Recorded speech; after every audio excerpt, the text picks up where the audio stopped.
One of the most consistently impressive elements of the Lightning Collection were the villains. They gave us a battalion, a litany, a Goldar Maximus level army from across the franchise, though ultimately very Mighty Morphin leaning. And we have to take a moment to pause and reflect on how interesting a move that was. Despite what Power Rangers is, there's an irony in the toy line that we're often surprisingly short on the baddie contingent. Because of how long they held the license for, Bandai saw times where they struggled to get the balance right, and we had a pattern for a number of years where a leading bad guy and a foot soldier was all we got. Foot Soldier is a surprisingly clever villain to invest a release in because they appear in nearly every episode, and you only need one design in the hopes that there's going to be customers that will army build them and buy multiple of. After initially having so many monsters in 2 scales during Mighty Morphin, the category had dwindled over time, and the trend of mostly ignoring them wasn't bucked until 2015's Dino Charge gave us a record number of 19 villain figures in the 5-inch action hero scale. Unfortunately, they instantly dropped it back down to 8 across the Ninja Steel toy line that followed it, though that was still up on years prior. Bandai also did 5 Psycho Rangers as part of their 7-inch Legacy line, though as recalled in the third part of my Legacy Trilogy videos, you still couldn't complete the actual team through that. But it was Hasbro's 5-year toy line that showed how villains could be successfully integrated into a Power Rangers action figure line, first with Beast Morphers and Dino Fury, but alongside it in the collector's Lightning Collection. And yes, it was very weighted towards Mighty Morphin again. I've to date glossed over the villains unless it was related to their season inclusively, having wanted to wait and see really how far we got towards completing the squad. And is the gang all here? Well, almost. So let's talk about all the villains and monsters of the week of the Lightning Collection. So for ease today, I'm going to be keeping this to TV continuity, so look for another video to get the Boom Comics baddies all together. But yeah, there's 4 categories of baddies I want to talk about. Number 1, the Henchmen. As we just mentioned, Henchmen are amazing in Power Rangers toy lines, a total cheat code to get people to deliberately keep buying the same figure over and over. I'm surprised Bandai never really bothered during the Legacy line, but Hasbro really lent into it as soon as the first double pack where they included a Putty patroller against Fighting Spirit Green Ranger.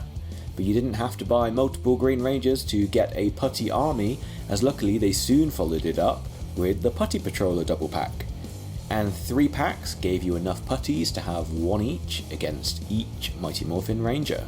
So probably the most iconic foot soldiers, despite having the most bland design, could be realised, and the interchangeable hands for the ball and blades were definitely appreciated.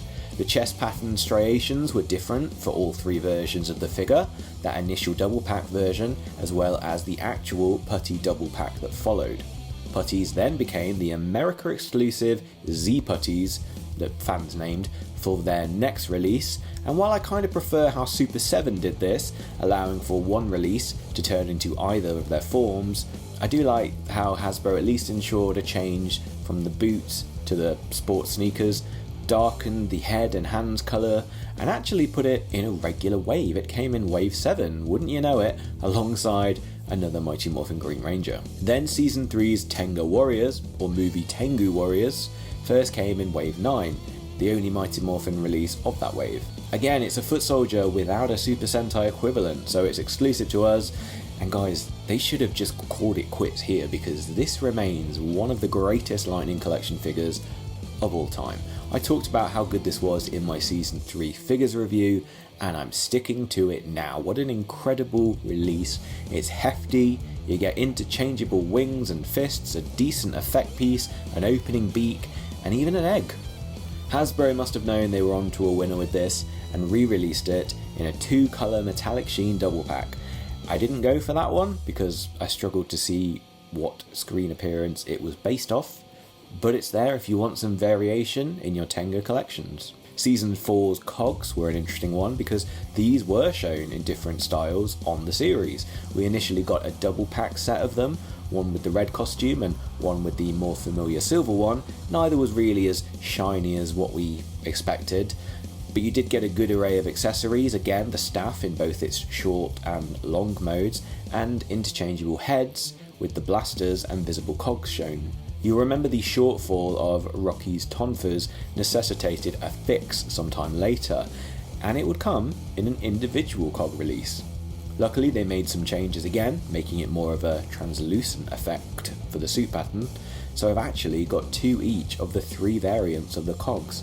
And for saying they're such a plain villain, they managed to make them feel really interesting and important. And they look good against your Zeo team. The last henchman to briefly mention is Season 10's Wild Force Putrid figure. They didn't complete the team, so if you followed the pattern of buying 6, these would have outnumbered your Rangers 3-1. Henchmen in the Lightning Collection were an interesting beast because they were so readily available for Mighty Morphin, but not so much for other seasons. The fact that so many are still on sale must mean shops got a little ahead of themselves on order quantities too. I remember resenting how expensive the Pulse exclusive cogs were. I waited for a Black Friday code or something to make them more palatable, but they worked out as more than the standard Ranger figure price at that time, and yeah, I wanted 6, so it was a tough one to justify. I think for most people's collections, 2's probably enough, but for those of us that like to do battle scenes, yeah, it can be hard not to go a bit overboard. I can't believe that for what is effectively only 8 different figures, I've got 25 of them. Yikes. Number 2, Monsters of the Week. So I think a lot of the chat around the start of the Lightning Collection was the excitement of, are you going to be doing Monsters of the Week? They definitely wanted to, but I think the return on investment equation was always something they had to be quite mindful of. Yes, they could throw an occasional Z-Putty and Putrid in the regular waves and completely blindside us with the Tenga that one time, but the fact is, Monsters of the Week require more tooling and plastic than your standard assembly line Power Ranger. Hasbro's solution for this was to change scale. The Monsters of the Week would be turned up a notch to 7-inch figures, way bigger than the Rangers they fought against.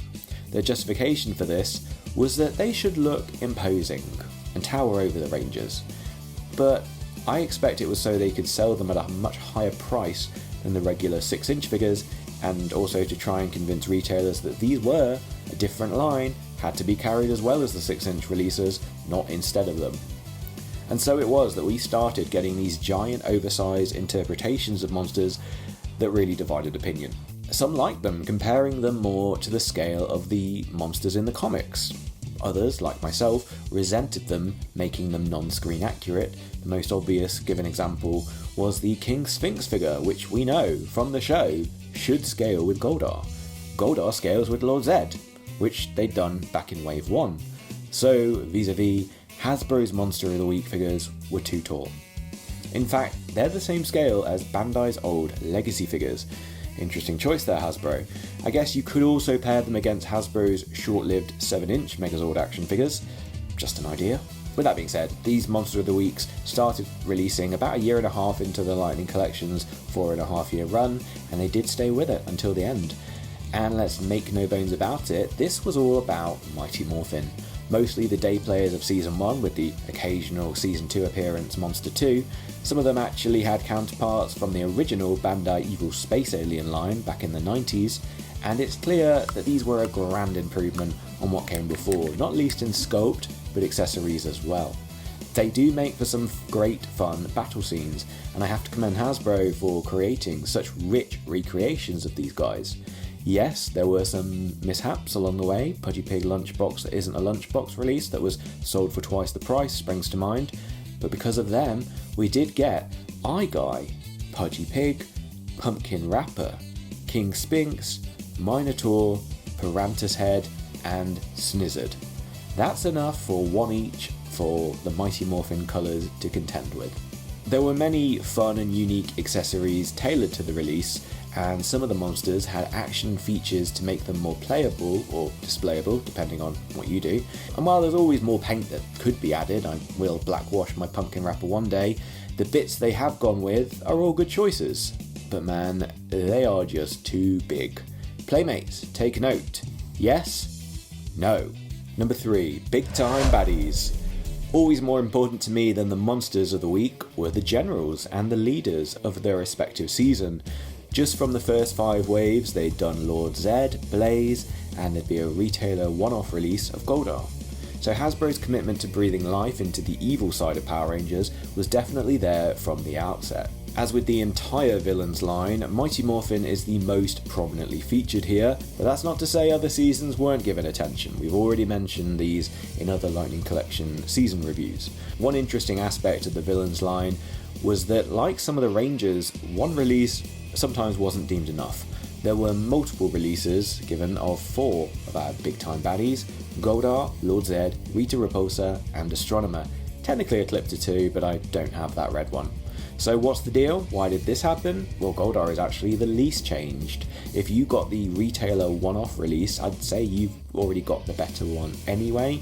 The later wave release removes the wings, instead giving him his Season 1 look without them, a bigger and actually better painted version of his sword, and a slightly different paint effect on the body of the figure. But that's it. Lord Zedd is similar, and ignore the chrome look of mine because I did that with a pen. Maybe a photo is the better comparison here. They took the dark red from Wave 1 and lightened it up for the Rita and Zedd's 25th Silver Wedding Anniversary 2-pack. There was a little more paint, notably on his monster grow bomb thing, but also his hands. The staff was unpainted on both versions though, but you can fix that with a silver chrome marker.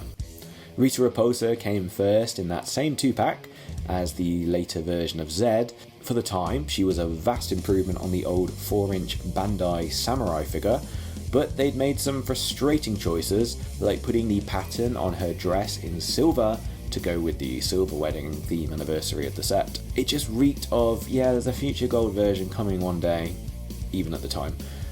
And luckily, or to its detriment, it did during the 30th anniversary, and this was a colossal improvement. I'd say that if you don't want those bonus wedding accessories, just forgo the 2-pack completely and stick with Zedd from the very beginning of the Lightning Collection and Rita from the very end of it. Here she got 3 interchangeable faceplates to denote her iconic expressions, a fully painted staff, a way better headpiece, and her dress has been completely redone with the proper gold patterning as expected, and a baggier feel to all of it, including the sleeves. There's just a much better match to her on-screen look. This is undoubtedly the best Rita has ever looked in action figure form. Can't believe it took 30 years to get here. It is a slight shame they couldn't spring for a telescope like the Super 7 version did, but hey, 3D printer sellers have resolved this one for us. I've so far just got the Lord Zedd throne, but I'm certainly open to the idea of more in-scale accessories. And lastly, Astronomer, covered more in the In Space review, but we got 2 figures, 14 months apart, both from 2-packs, showing 2 of her iconic looks. There were more that they didn't release. Different moulding going on makes both very worth having. I'd say unlike the other 3 that got double dipped, this is one justifiable case where it is worth having both. And even apart from the Hasbro originals, those that have Bandai originals to contrast to shows how the detail and articulation that's been added is so impressive here. It's worth mentioning that despite us never getting Squat or Babu, which would have completed the Season 1 Rita Moon Gang, or Rito Revolto and Master Vile, which would have given us the 2 major players of Season 3, and would have looked great with the Ninja and Metallic Armor Rangers and Tengas, there were 2 other Moon Palace gang efforts made to bolster the roster of Rita's bad guys. The first came in the Scorpina and Aisha double pack.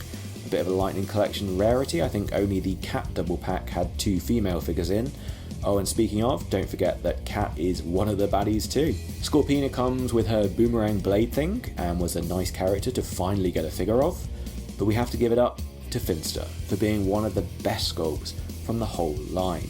His clay monster briefcase and scalpel were fantastic touches. This is such a cool figure that, like the Tenga, went above and beyond, really leaning into the niche of the franchise in a beautifully realised way.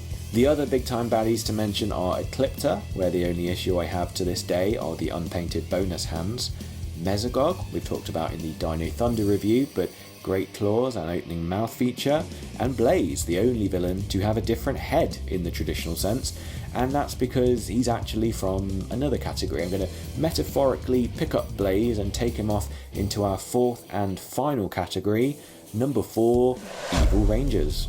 So this is sort of a subcategory of henchmen or big time baddies. They mix the palettes of both usually. I feel the need to quantify what I'm classing as an evil ranger though, and what I'm not. It's fully the irredeemable rangers that don't go on to join the good guys in the same costume later. So I'm not counting Green Mighty Morphin or White Dino Thunder, etc, etc. Blaze though is also more of a big time baddie in that he appears throughout both seasons of Beast Morphers as a sort of general, and is more identifiable in his human form. The other 10 figures I'm going to talk about are more the henchman type, and you see why their seasons weren't given a traditional foot soldier release. While Blaze was a top tier release, you have other evil rangers that often feel just designed to drain our wallets, help create a fantastic battle display against the regular rangers. They're effectively foot soldiers, only you have less of a choice on the army building because there's so many different colours, just like rangers. We're talking of course about the Psycho Rangers of In Space and Lost Galaxy, and SPD's corrupt A-Squad team. I would say they definitely took the place of henchmen in their respective seasons, and you know what? I'm not mad about it, because though they didn't appear as often as the Quantons or Crybots, they're more important than the henchmen and even than the Monsters of the Week because they can't be beaten in just one appearance. These are bad guys that have impact and are worth having. The Psychos releasing was marred with a few false starts, much like the Bandai Legacy ones before it were. Red came in a Lost Galaxy double pack, Blue was a retailer exclusive single carded release. Eventually Hasbro said, let's do an Amazon 5 pack and get it over with. So we finally got a Psycho Ranger team. The A-Squad saw a similar chaotic release schedule. If you wanted SPD Blue, you had to get him in a double pack with A-Squad Blue as well. While some people might have been able to deal with the self-control of only having one, the very unique wave release of the rest of A-Squad, each given its own separately carded figure, was something I had zero willpower to fight. The disappointing lack of civilian heads aren't completely surprising, and some people have picked up the slack with A-Squad through 3D printing, so there is another way to patch that. The Psychos were at least given their unique weapons, and while A-Squad's blasters are fairly ubiquitous, their in-space riffing helmets are the real point of interest here. How funny that our second team of Evil Rangers are partially based on the designs that fought against the first. Anyway, there was a helmet replacement program, not as stark as Dino Thunder White's missing visor outline, but the edges of A-Squad Pink's helmet weren't as curved as it should have been. Hasbro, to their credit, put on another free replacement service. If it matters to you, get in touch with Hasbro support if you haven't already, and hopefully they'll still have some of these left. Evil Rangers get mined most consistently by Boom Studios releases, so start with the Turtles team review and join me for a video covering them all, where we'll talk about the rest of these baddies. So there you go, the villains and monsters of the week of the Lightning Collection, a colossal undertaking, not least in getting them all to stand up for this review, but a category that has a lot of impressive standouts as well as some frustrating choices. That's the Lightning Collection in a nutshell, I guess. For what it's worth though, having so many options to put against your Lightning Collection Power Ranger teams makes for a much more cohesive collection than we'd been used to before. While the double dipping could be frustrating, it is good to look back on that Hasbro were trying to improve what had come before, and in nowhere was that better realised than in Rita Repulsa's second figure. For saying we completed 14 teams during the Lightning Collection, it does smart that we were only 4 villains away from finishing the Rita and Zedd Big Time Baddies family, but we did get a great amount of deep cuts and certainly enough to be getting on with for whatever fight scenario you want. So well done Hasbro. This was a valiant undertaking that in many ways contained some long-time fan requests and surpassed the Bandai origins. And thank God somebody finally finished the Psychos. What do you guys think of the villains of the Lightning Collection? Let me know as ever in the comments. Please subscribe if you haven't already. I got these cool YouTube M&Ms as a partner reward perk this week, but I would love to get to plaque levels one day. And yeah, I'm a long way off that goal, so if this stuff means something to you, I hope you'll tell YouTube as much by subscribing to the channel. And last off, the Dino Fury figures review is up on Patreon, so if you want to see how the villains shake out for what is currently the final basic line of the chronology, do go and join the Viewing Globe tier over there. That's going to do it. Until the next time, see you later.